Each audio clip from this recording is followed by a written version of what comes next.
Ça va? Ça va? Ouais. De près. De près. Ouais, c'est dimanche, hein, c'est dimanche. Bon, eh ben on va aller se faire un petit peu, comme d'habitude. Pour faire ses courses, Bonjour. il consent parfois à s'aventurer sur la terre ferme. Oh, tu vas lui faire la cocotte. Mais Jacques Rougerie, célèbre architecte et océanographe, n'y reste jamais très longtemps.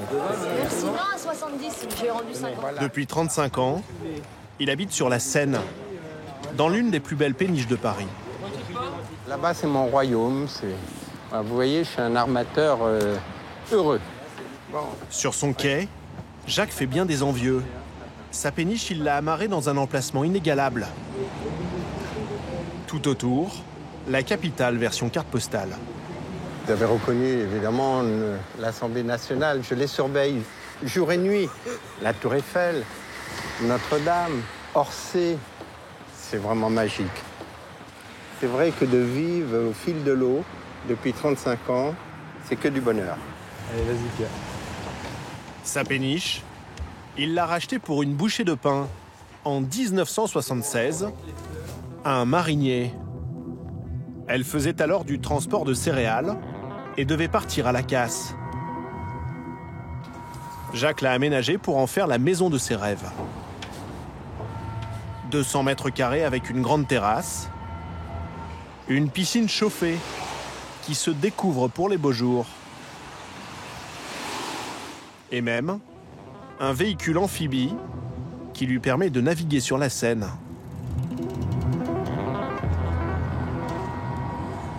À l'intérieur, la verrière offre une vue imprenable sur le fleuve et les bateaux-mouches. Dans la cale, la chambre qu'il partage avec sa femme Sophie. Là, nous sommes dans la cabine des deux capitaines, de Sophie et de moi-même. Et c'était ici, imaginez, la cabine du marinier. Il vivait ici avec ses 4 enfants, sa femme. Il y avait la cuisine qui était là. La cuisine a laissé place à une grande baignoire. Et la salle des machines est devenue leur dressing. Dans une péniche, chaque recoin est utilisé. En bas de cet escalier, le bateau cache un autre secret insolite. Le bassin dans lequel on plonge et on écoute de la musique sous l'eau. Sur son quai, Jacques compte une cinquantaine de voisins.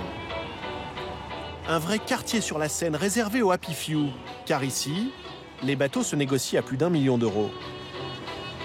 De quoi attiser la curiosité des badauds, surtout quand Jacques décide de prendre un verre entre amis sur sa terrasse. À la vie. Allez. À la vie sur la Seine. Pionnier de la vie en péniche, Jacques a depuis fait des émules. Ces dernières années, toujours plus de Français se jettent à l'eau et c'est désormais un marché à part entière pour les agents immobiliers, comme Nathalie Desbonnets, qui vend une douzaine de péniches chaque année. Ça devient une solution alternative à l'immobilier parce que pour un prix raisonnable, on peut y loger sa famille. Acheter 200 mètres carrés dans Paris, ça coûte une fortune aujourd'hui. Ça reste encore abordable sur la Seine. Démonstration aux portes de Paris, où Nathalie a rendez-vous avec un propriétaire pour une estimation. Bonjour. Bonjour. Et vous? Antoine est consultant et souhaite vendre. Bon, moi, je vais vous montrer tout ça. Il part bientôt à l'étranger. Vous me permettez de prendre quelques photos? Ouais, si vous voulez. Elle fait combien de mètres carrés cette pièce? 92. 92 mètres carrés. Le pont Il y a une petite terrasse à l'avant. est devenu une immense pièce à vivre, avec une hélice de bateau en table basse et un toit escamotable pour profiter du soleil. On peut même dormir à la Belle Étoile dans l'absolu. Fermer tous les stores et puis personne ne vous voit en fait. Pour convaincre les futurs Là, on a acheteurs, quand même une vue. le propriétaire ne recule devant rien. On a une magnifique piscine. Tout le monde se baigne ici. Tout le monde se Vous fait. baignez là dans la Seine? Ouais. On a déjà fait faire même des tests et non, aucun problème. Ouais. Donc voilà, bon, tout reste Une ici. cuisine équipée. C'est dans la cale de 100 mètres carrés qu'Antoine a installé sa famille. Donc c'est un deuxième salon qui est en fait familial. D'accord. L'idée, c'est que quand on reçoit du monde, tout le monde reste. C'est pour ça qu'il y a les toilettes là-haut, enfin tout est séparé, Ouais. pour que justement ici soit vraiment réservé C'est votre univers. à la famille. Ouais. Juste à côté, la suite parentale avec sa salle de bain. Le miroir va être changé. Dans le Donc couloir, là, il y a une première chambre. pas moins de 3 chambres. Puis en bas, on est au chauffage central. De quoi accueillir une famille nombreuse. Il n'y a que l'étage qui est au chauffage. C'est sympa d'avoir ouvert là, comme ça on peut. C'était voir, c'était pour apporter un peu de lumière Ouais. et pour surveiller les enfants. Voilà, sans rentrer dans la chambre. Ok.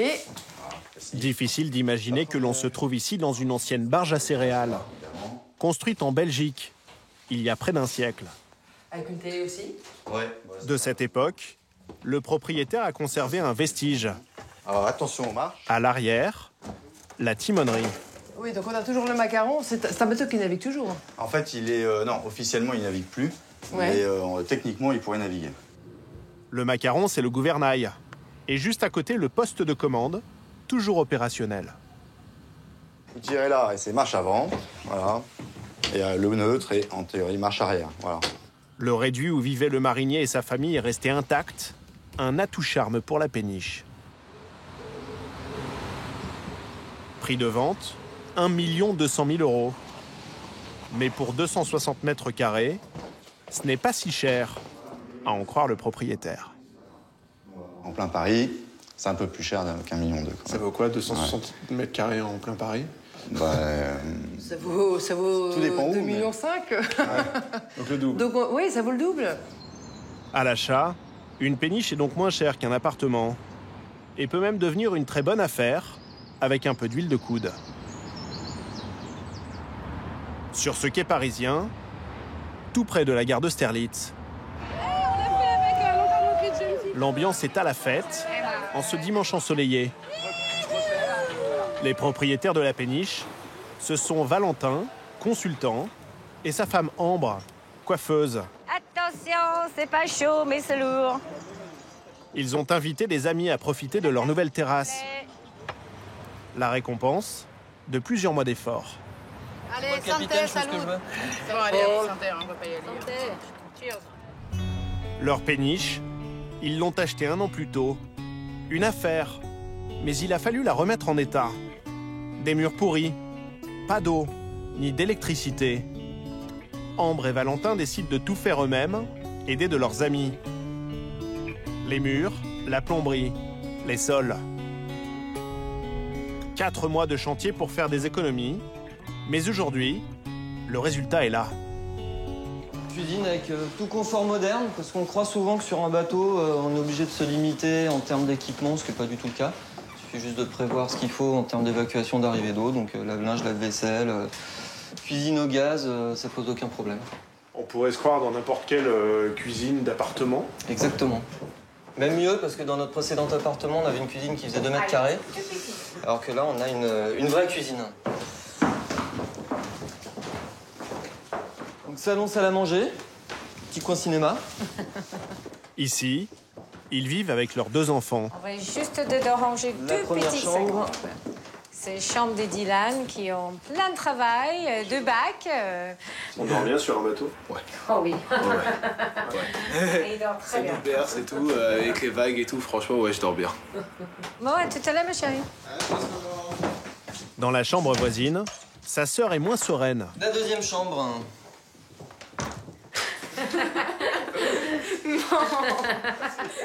Depuis la première nuit, dans son armoire, elle a conservé un gilet de sauvetage. Juste au cas où. Bravo, Jeanne. De suite pirate. Au bout du couloir, la chambre des parents, 25 mètres carrés. Spacieux, mais un peu sombre, les hublots donnent sur les 2 péniches voisines. 4 chambres, 150 mètres carrés au total pour 450 000 €, travaux compris. Le prix d'un 3 pièces. Au départ, l'envie est venue de Valentin qui avait déjà habité une péniche plus jeune.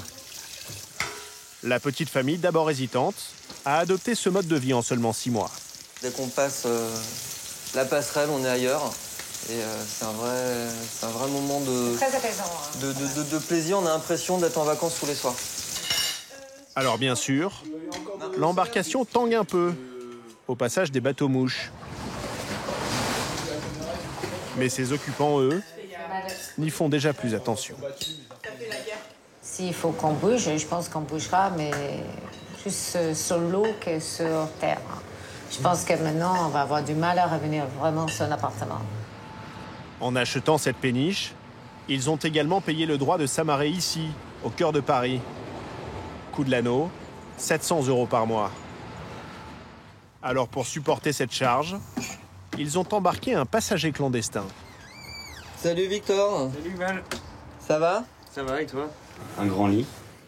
À l'arrière du bateau, Ici, il y a la salle de bain. il loue le logement marinier à Victor, étudiant, pour 950 € par mois. Avec une douche ici.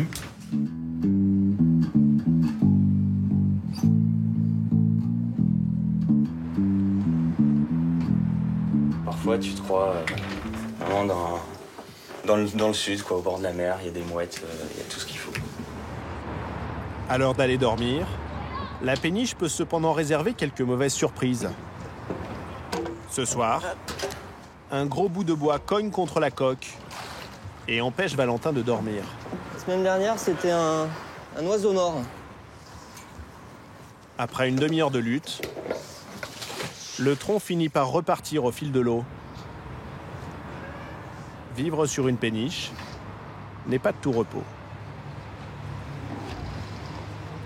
C'est beaucoup plus d'entretien qu'une maison, parce qu'encore une fois, c'est un être vivant, on est sur un milieu qui vit. Et donc, faut en prendre soin tous les jours.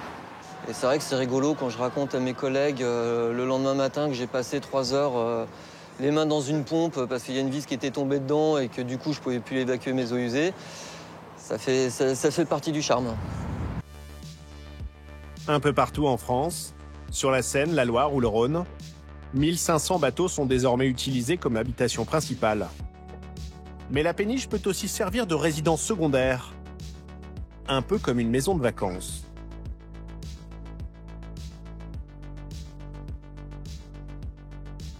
C'est l'idée qu'ont eu Yves et son frère Jean-Pierre, J'ai pas pris la clé BTR, j'espère que ça va y aller. deux retraités originaires d'Orléans. Hop. 3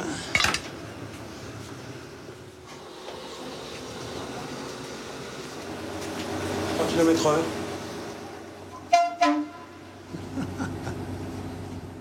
Accompagnés de leurs épouses, ils se sont lancés dans un tour de France des canots. Tous ont passé leur permis de navigation et se relaient à la barre. Il faut toujours être attentif à rester au milieu du canal, ça c'est le principal. Et puis je crois que c'est de ne pas y aller à fond, on a le temps.